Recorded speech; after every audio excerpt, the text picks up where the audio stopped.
오늘의 사연은 시어머니가 며느리의 효심을 삐딱하게 바라보고 남편이란 사람은 가정인 소홀하면서 오로지 자기 부모만 챙기다 이혼당한 사연입니다. 사연 읽기 전에 구독과 좋아요 부탁드리겠습니다. 제가 이혼까지 결심할 수밖에 없었던 얘기를 지금부터 해볼까 합니다. 전 남편은 유난히 시댁일이라면 자다가도 벌떡 일어나는 사람이었습니다. 이런 사람과 도저히 더는 못 살 것 같아서 이혼을 했습니다.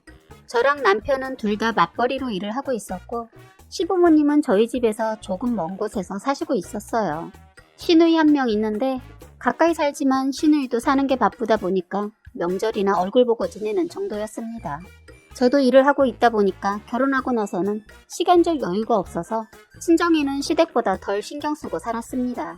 그런데 남편은 가정에는 소홀해도 시댁 일에는 기를 쓰고 본인이 다 알아서 해결을 했습니다.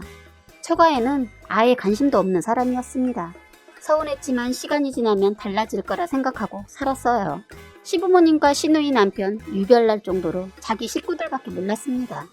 남편이 어느 정도로 심했는지 말을 하자면 직장에 말하기 곤란할 것 같은 상황에서도 신랑은 회사를 그만둘 생각인지 무슨 배짱으로 사장이 안 된다고 했다는데 눈치도 안 보고 시댁일 때문에 일을 쉬어버리더군요. 부모님 일이라고 하면 막무가내로 무조건 직진을 하는 거예요.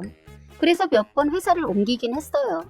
지금 다니는 곳은 아는 형 회사에 다니고 있는데 일어나는 자리에서 자르지도 못하고 남편 놈 때문에 그 형이라는 분이 골치를 썩고 있지요. 이런 일로 싸우다가 고쳐지지 않아서 저도 지쳐서 나중엔 포기하고 아이도 없고 하니까 하루라도 빨리 헤어지려고 이혼도 생각했는데 그때 마침 아이가 생기면서 변화를 기대하고 살았습니다. 아이를 가지고 나서는 약간의 변화가 있더니 아이 낳고는 또 예전과 다름없이 행동을 하더군요. 신랑놈 데려 시간이 갈수록 변하기는커녕 오히려 더해지더군요. 너무나 기가 막힌 것은 저희 생일이나 기념일은 기억을 하나도 못하면서 부모님에 관한 것은 하나하나 다 기억을 하고 챙기는 겁니다.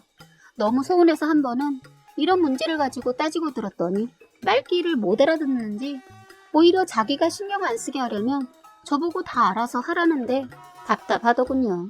솔직히 신혼 초에 제가 신경을 안 쓴 건 아닙니다. 아들, 딸만 챙기는 부모님께 저 나름대로 이뻐 보이려고 노력을 하고 있는데 이런 걸 두고 시누이가 뜬금없이 저보고 뭘 바라고 그러냐고 하면서 약간은 비꼬는 말을 하더군요. 그래서 시누이와 처음부터 사이가 좋지 않았어요. 시누이와 싸우고 싶지 않았지만 제가 그런 말까지 들으면서 참고 있을 수가 없었습니다. 형님, 제가 뭘 바라고 부모님한테 잘한다는 거예요? 그렇잖아. 안 해도 될 일을 해놓잖아. 그럼 형님이 하세요. 저도 마냥 좋아서 하는 거 아니니까 앞으로 형님이 하시면 되겠네요.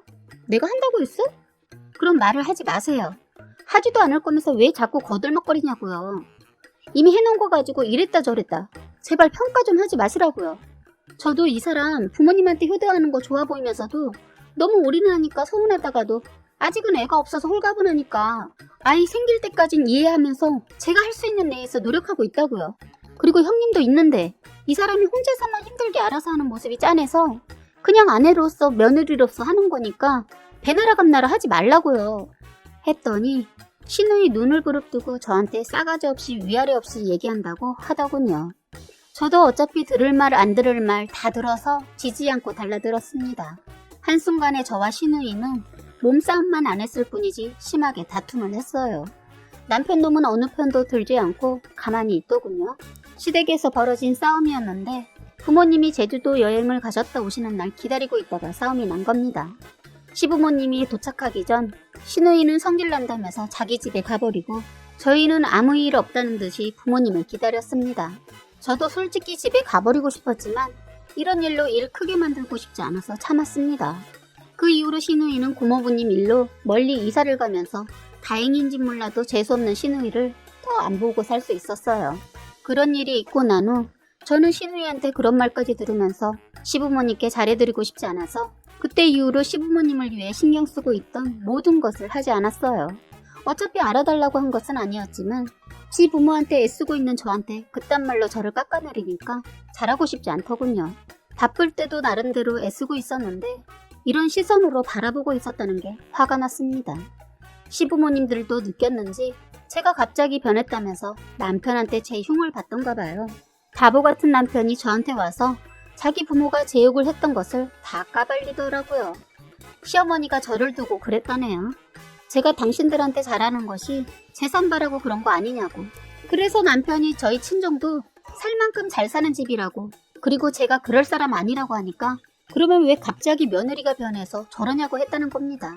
그래서 남편이 시누이와 제가 싸운 일 때문에 시어머니한테 누나한테 한번 물어보라고 하니까 시누이가 시어머니한테 그랬다네요.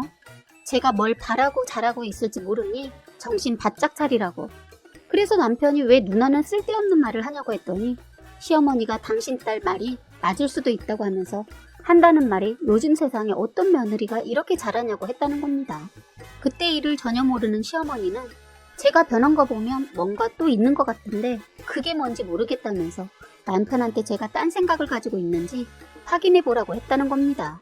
이 사람들은 잘해줘도 색안경을 끼고 오해를 하는 거 보고 섭섭하면서 기가 막혔습니다. 신랑도 어머니하고 나눈 대화를 하나도 빠지지 않고 다 저한테 전달해 주더군요. 이런 말을 저한테 말해주는 신랑도 한심하고 그런 말을 한 시어머니도 기가 막히더군요.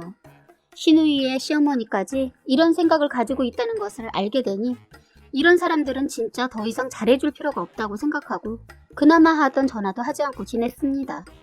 그랬더니 뜬금없이 시어머니가 저희 집에 찾아와서는 넌 시부모가 죽어도 모르겠다. 손가락이 부러졌냐? 전화 한 통 할게. 시어머니 기분 상하게 말을 해서 참지 않고 말했습니다. 저번에 이 사람한테 어머니 생각 다 전달받았어요. 그래서 제 나름대로 생각한 결론은 잘해드려도 오해하는데 괜히 신경 더 썼다가 더 큰 오해 받을까봐 앞으로는 신경 덜 쓰고 살려고요. 그랬더니 시어머니, 아들이 어떻게 전달했는지 모르겠지만 네가 오해한 것 같다. 어머님은 늘 이런 식으로 앞에서는 착한 척 하시다가 뒤에서는 제 흉을 보시던데 괜히 힘들게 다른 사람 통해서 듣게 하지 마시고 그냥 저한테 직접 말씀하세요. 아니 내가 언제 네 흉을 봤다고 그러니? 난 절대로 네 흉 안 본다 하시는데 정말 이중인격자 같았어요. 저는 시어머니가 어떠한 말을 해도 믿지 않았습니다. 시어머니 무안했는지 혼자 열내고 가더군요. 시어머니에 대해 짤막하게 얘기를 하자면 시어머니라는 사람도 맘에 안 드는 게 오로지 자기 식구들만 챙기는 사람이세요. 시댁 가서 일을 하다 남편한테 도와달라고 하면 그냥 네가 해. 그게 뭐가 힘들다고 애비를 시키냐? 어머니 애가 저한테 안 떨어지려고 해서 없고 하니까 힘들어서 그래요. 울더라도 그냥 내려놓고 그냥 네가 해. 애를 아주 상잔대하듯이 키우고 있어. 유별나. 하는데 성질 같아선 하던 거 집어던지고 집에 오고 싶었습니다. 시어머니 그러면서 당신 아들한텐 그냥 수재미가 하게 두고 넌 가서 쉬고 한숨 자고 나와 하면서 방문까지 닫아주고 나오더군요. 더 이상은 참을 수가 없어서 저는 하던 일을 멈추고 방문을 열어 나와서 이거 도와. 혼자서는 애 보면서 못해. 아니 엄마가 나오라고. 힘드니까 도우라고. 아니면 애를 보던가. 남편놈 그땐 눈치껏 저를 돕더군요. 시어머니도 그땐 제삿날이라 그런지 조용히 넘어가더군요. 이런 일이 아니고도 정말 많은 일이 있었습니다. 시어머니에 대해서는 나중엔 기회가 되면 다시 한번 글을 올려볼까 합니다. 일단 남편 얘기를 하자면 남편이 워낙 시댁에 들락날락하니까 그러거나 말거나 그냥 신경 쓰지 않고 저는 그냥 그 이후로도 전화 거의 안 하고 아이만 보면서 살고 있었는데 시어머니 전화를 하셔서는 저한테 너는 시부모가 이사를 왔는데도 코빼기 한번 보이지 않냐? 하더군요. 저는 무슨 말인가 했습니다. 세상에 시부모님이랑 남편놈이 저만 모르게 일을 벌렸는데 기가 막힌 게 저희 집 아래층으로 시부모님이 이사를 온 겁니다. 저를 제대로 잡아보겠다고 생각하셨던 모양이에요. 저는 시어머니 전화를 받고 바로 남편놈한테 전화를 해서 따지고 들었더니 남편놈 깜빡했다네요. 기가 막혔습니다. 이놈이 보자 하니까 정말 어이없는 행동을 하더군요. 저는 남편한테 말했어요. 난 부모님이 아래층에 이사를 오던 멀리 살고 계시던 내가 하던 대로 할 거니까 알아서 해. 어떻게 그러냐? 그래도 바로 아래층에 사시는데. 그럼 어떻게 하라는 거야? 같이 저녁은 먹어야지. 그 저녁 누가 준비하는데? 누가 하긴 네가 해야지. 왜? 며느리잖아. 야, 며느리는 꼭 그래야 한다는 거 어디 법이라도 있니? 너도 일하고 나도 일해. 그리고 육아도 내가 다 하고. 그런데 지금 시부모님 저녁까지 내가 다 하라는 거야? 이러려고 이사시켜드렸니? 부모님이 밥 해드시기 힘들다고 하셔서. 그럼 이런 일을 나한테 한 번이라도 상의했어? 당연히 할 줄 알았지. 너 또라이야? 뭘 믿고? 너 똑바로 들어. 난 절대로 못해. 그리고 부모님도 그래. 돈도 많으시면서 왜 굳이 일하는 며느리 밥을 얻어드시겠다고 이 동네로 이사를 왔는지 모르겠다. 애 어릴 땐 행여나 애 봐달라고 할까봐 가까운 곳에서 절대로 못 산다고 하셨으면서 자기 부모님들 너무한다. 야, 이 정도는 네가 해야 하는 거 아니야? 못한다며? 해라. 아니, 못해. 하고 전화를 끊어버렸습니다. 저는 남편한테 화가 더 났던 것은 그날이 저의 생일이었는데 전혀 모르고 있고 오로지 자기 부모 밥 얘기만 하길래 더 화가 났습니다. 퇴근하고 집에 와서 미역을 담가놓고 국을 끓이려고 하는데 이놈이 퇴근해서 왔더군요. 기대도 안 했지만 빈손으로 들어와서는 저를 보자마자 따지고 들더군요. 너 진짜 대단하다. 진짜로 안 갔네? 내가 못한다고 말했지? 저녁 한 끼 해드린 게 그렇게 힘들어? 그럼 네가 해. 그렇게 쉬우면. 일하고 와서 나는 애 데리고 와서 씻기고 밥하고 빨래하고 청소하는데 넌 뭐 했어? 네 부모만 신경 쓰면 다야? 이럴 거면 결혼을 하지 말고 부모만 모시고 살지 왜 결혼을 했냐? 그리고 지금까지 그렇게 했으면 됐지. 그 정도로도 부족해서 아예 아래층으로 모셔온 거야? 네가 결혼을 했으면 당연히 시부모 모시는 거 당연한 거 아니야? 난 내 식구 보살피기도 힘들어. 네가 아예 안 도와주잖아. 우린 안중에도 없었으면서 이젠 나보고 시부모님까지 책임을 지라는 거야? 함께 해드리는 게 책임을 지는 거야? 난 지금도 힘들다고. 하는데 이 새끼가 갑자기 자기 부모 집으로 억지로 저를 끌고 가려고 하더군요. 저도 성질이 나서 남편 놈을 밀치고 담가놓은 미역을 들어 이 새끼 뺨을 쳐버렸어요. 사방에 미역이 날아가고 이 새끼 놀랐는지 저를 향해 손을 올리려 했는데 때마침 딸이 그 모습을 보고 울음을 터뜨렸습니다. 차마 애 앞에서 저를 때릴 수 없었던지 그냥 나가버리더라고요. 저는 애를 달래서 안심시키고 기분도 그래서 국도 끓이지 않고 그냥 있는 반찬으로 밥을 먹고 애를 재웠습니다. 한참 후 시부모님하고 재수없는 시누이년도 같이 올라왔더군요. 이것들이 작심을 했는지 저한테 셋이서 쏘아붙이길래 저는 담가놓은 그 미역 바구니를 들어서 던져버렸습니다. 순식간에 미역을 뒤집어 쓴 시어머니 저를 향해 달려들었고 시누이년도 저를 향해 달려들더군요.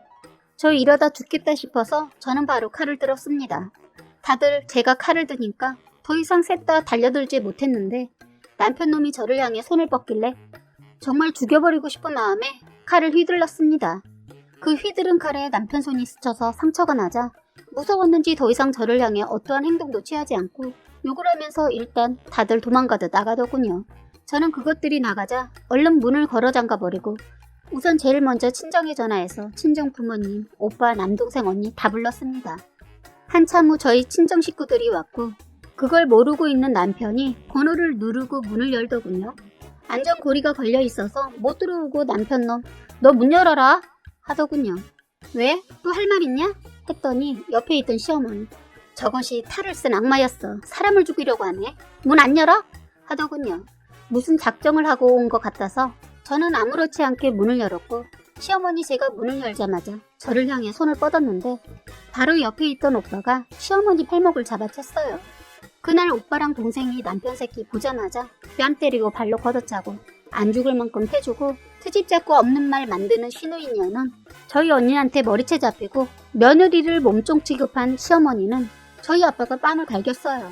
아버지는 사돈이고 뭐고 지금까지 딸이 혼자서 힘들게 살아온 대가라고 하면서 당장 이혼을 시킨다고 했어요. 저희 집에서 시끄러운 소리를 듣고 올라온 시아버지랑 저희 아버지 대판 싸움이 났고 수로 보나 힘으로 보나 저희가 싸움을 이겼습니다. 그런데 이혼할 때 폭행 문제 때문에 이혼 절차를 조금은 힘들게 밟으면서 어렵게 이혼은 했습니다. 그래도 어쨌든 그 집 식구들 죽도록 해주고 나와서 속은 시원했어요. 그렇게 저는 지긋지긋하게 시댁에만 목숨을 걸고 사는 남편과 자기들밖에 모르고 사는 시댁과는 끝을 냈습니다. 아이도 있고 하니 이혼은 참아보려고 끝까지 버텼는데 참 부질없는 짓이었어요. 이제는 결혼이라는 굴레에서 벗어나 자유롭게 살고 있습니다. 남편은 부모님 재산 때문에 시누이하고 법적 싸움까지 갔다고 들었는데 아무래도 남편 지금까지 시부모한테 최선을 다하고 살았던 게